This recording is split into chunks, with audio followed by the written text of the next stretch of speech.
Hello hello everyone, welcome back to our channel Exam Warrior. तो आज जो हम वो पढ़ने वाले हैं वो है ईसीसी का, early childhood care and education का दूसरा जो हम कंट्रीब्यूशन पढ़ने वाले हैं थिंकर का, उनका नाम है टैगोर। तो वीडियो स्टार्ट करने से पहले अगर आप हमारे चैनल पे नए हैं तो हमारे चैनल को सब्सक्राइब कर लीजिए, वीडियो को लाइक कर देना। हाँ, और कमेंट अगर आपका कोई क्वेरी है, क्वेश्चन है तो कमेंट सेक्शन में छोड़ देना है, या हमारे इंस्टाग्राम अकाउंट में हमें फॉलो कर लीजिए। हमारी इंस्टाग्राम आईडी है एग्ज़ाम वॉरियर 21 इसमें दिख नहीं रहा है, बट आप लोग 21 भी अब आ गया। हाँ, 21। तो ये हमारी इंस्टाग्राम आईडी है, चैनल का नाम एग्ज़ाम वॉरियर है। तो आज हम जो गांधी जी जो हैं वो हमने एक इससे पहले जो वीडियो डाली है उसमें कवर कर लिया है। उनका जो कंट्रीब्यूशन था या जो फिलॉसफी थी एजुकेशन को लेके वो हम पूरी कर चुके हैं। आज जो है हम रविंद्रनाथ टैगोर के बारे में पढ़ेंगे, contribution of thinkers and educationalist in ECCE. तो हमारा जो टॉपिक है वो है आज रविंद्रनाथ टैगोर। तो चलिए स्टार्ट करते हैं रविंद्रनाथ टैगोर से। He said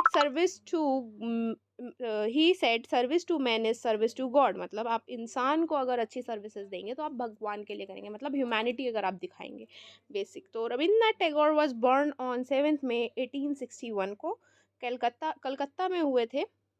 He was famous poet, writer, composer, social reformer and painter। ये सब वो थे। He was educated है, उनकी जो एजुकेशन थी वो होम में ही हुई थी। उनको प्री प्राइमरी क्लासेस जो हैं वो घर से ही उनकी शिक्षा हुई थी, प्राथमिक शिक्षा जिसे हम कहते हैं वो घर में ही हुई थी। ये 17 ईयर्स की एज में इन्हें इंग्लैंड भेजा गया था पढ़ने के लिए, क्योंकि अच्छी खासी फैमिली से बिलोंग करते थे, बट वहाँ से भी ये ड्रॉप आउट करके आ गए थे एक ही साल बाद। तो वो इन्होंने फिनिश नहीं किया था, तो he came back and manage his family estates. मतलब अपने फैमिली बिजनेस को ही संभालने लग गए थे। He also started an experimental school. उन्होंने एक एक्सपेरिमेंटल स्कूल खोला जो 1901 में खोला था, और उसका जो नाम इन्होंने रखा था वो रखा था Shanti Niketan, where he tried to his Upanishad ideals of education. जहाँ ये उपनिषद के जो आइडियल्स थे वो एजुकेशन में बताते थे। He started his school in Shanti Niketan. उसके बाद इन्होंने सोचा कि हम शांति निकेतन में एक स्कूल खोलते हैं बच्चों के लिए, जिसमें इन्होंने 5 बच्चों से शुरू किया था, और इनका उसमें एक जो बच्चा था वो इनका खुद का बेटा था। ही नेम्ड इट ब्रह्मचार्य आश्रम।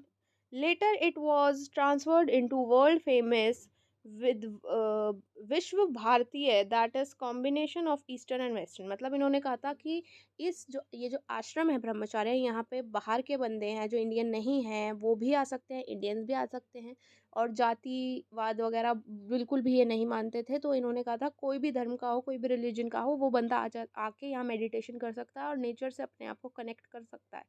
तो ये इंटरनेशनलिज्म में बिलीव रखते थे। मतलब हमें हर जगह से चीज़ें सीखनी चाहिए, हर जिस भी जहाँ हम लोगों को जानते हैं वहाँ से हमें चीज़ें सीखनी चाहिए। तो कभी कभी डिफरेंस आ जाता है पेपर में कि गांधी जी की फ़िलासफ़ी में और टैगोर जी की फ़िलासफ़ी में डिफरेंस क्या था। तो गांधी जो थे वो नेशनलिज्म को मानते थे, और टैगोर जो थे वो इंटरनेशनलिज्म को मानते थे। Gandhi ji learning by doing में बिलीव रखते थे, ये भी रखते थे, बट ये नेचर से जोड़कर चीज़ों को सिखाना चाहते थे। इनके हिसाब से नेचर ही सबसे बेस्ट टीचर था, और आपको नेचर से ही, एनवायरनमेंट से ही अपने आप को कनेक्ट रखना चाहिए। तो ये इंट्रो है टैगोर का।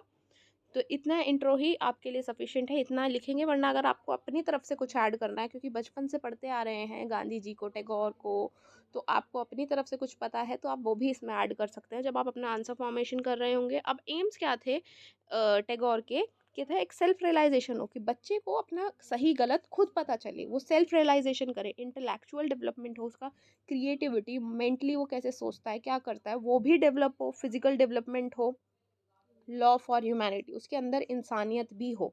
ये 4 लॉज थे जो टैगोर के थे और बहुत इंपॉर्टेंट थे। ठीक है। Principles of Tagore for Tagore education philosophy. अब प्रिंसिपल्स क्या थे अकॉर्डिंग टू टैगोर, कि चाइल्ड को फ्रीडम होनी चाहिए, कि चाइल्ड में कोई बोझ नहीं होगा कि उसे ऐसे ही पढ़ना है या यही करना है, या वो फ्रीडम है चाइल्ड को कि वो जैसे चाहे वैसे पढ़ सकता है।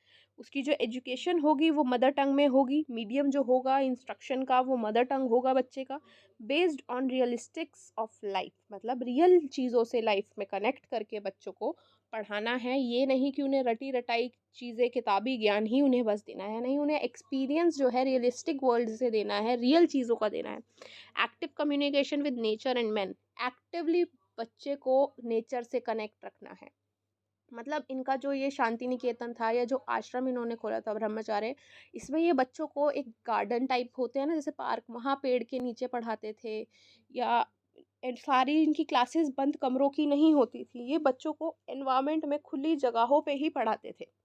तो ये थे इनके प्रिंसिपल्स। अब करिकुलम कैसा होना चाहिए अकॉर्डिंग टू टैगोर?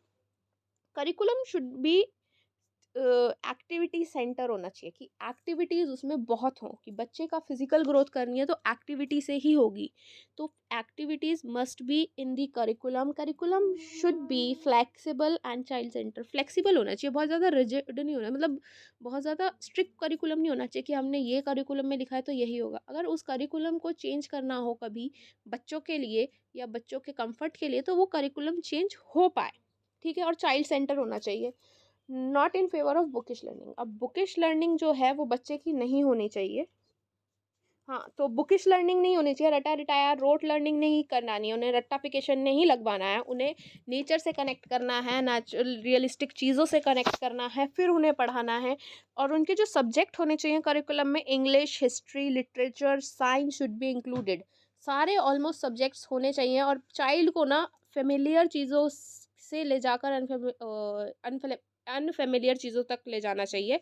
मतलब ऐसा नहीं कि उन्हें बीच में ही, कि उन्हें कुछ पता ही नहीं है और टीचर उन्हें बताया ही जा रहा है, बताया पहले कोई भी टॉपिक अगर टीचर पढ़ा रहा है तो उन्हें उसके बारे में बेस उसे बनाना पड़ेगा उन बच्चों का, कि ये चीज़ है। अगर काउंटिंग बता रहा है तो काउंटिंग को बताना कि 0 से स्टार्ट होगी, हम यहाँ तक करेंगे, ऐसे जाएगा वैसे जाएगा, वो सब टीचर को उन्हें बताना है।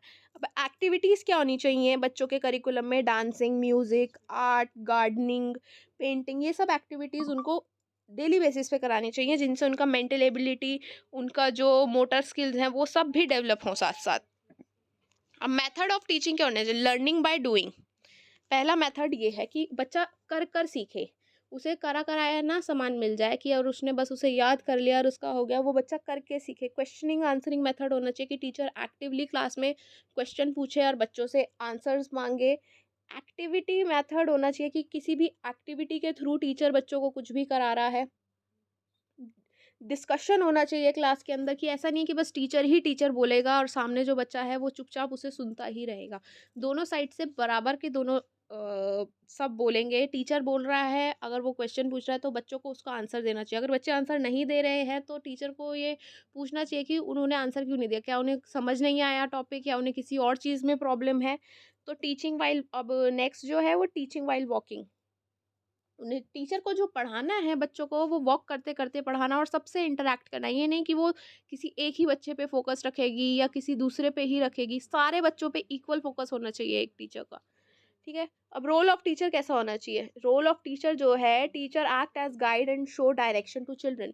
वही गांधी जी भी यही बात कहते थे कि टीचर जो है वो बस गाइड करेगी बच्चों को, वो उनके लिए हेल्पर का काम करेगी, वो उनको सारी चीज़ें कर कर नहीं देगी।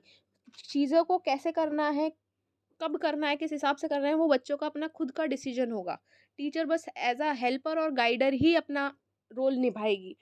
Do not in favour of bookish learning. Bookish learning को बिल्कुल भी सपोर्ट नहीं करते थे।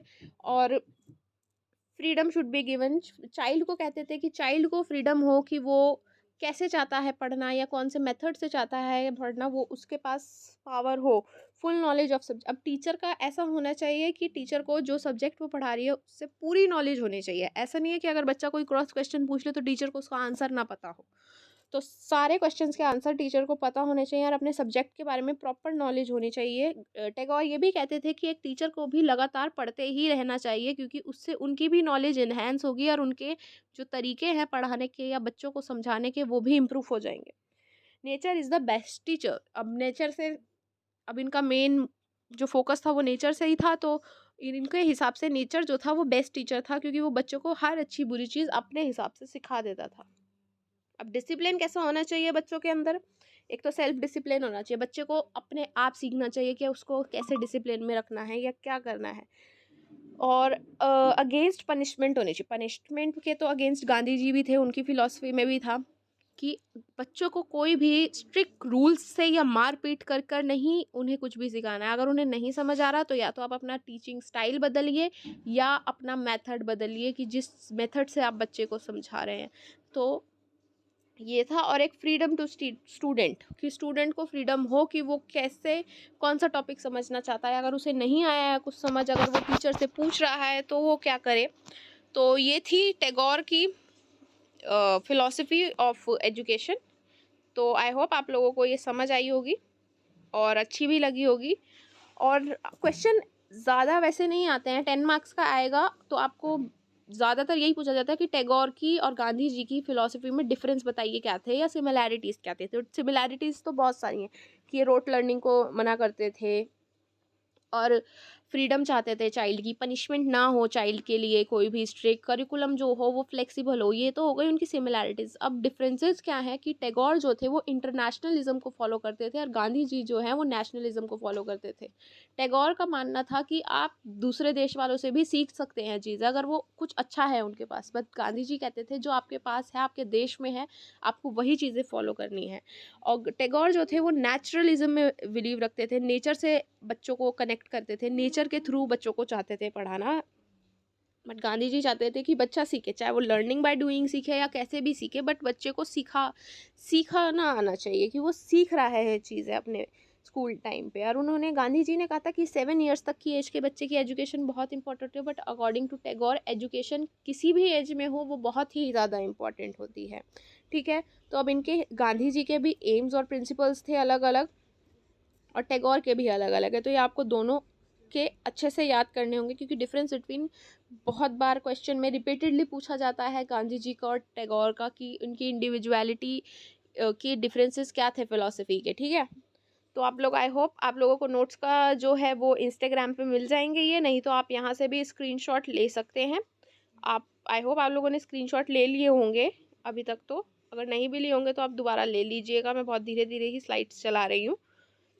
तो आई होप आप लोगों को ये वीडियो अच्छी लगी होगी। तो चैनल को सब्सक्राइब कर दीजिए, वीडियो को लाइक कर दीजिए और बेल आइकन को प्रेस कर दीजिएगा।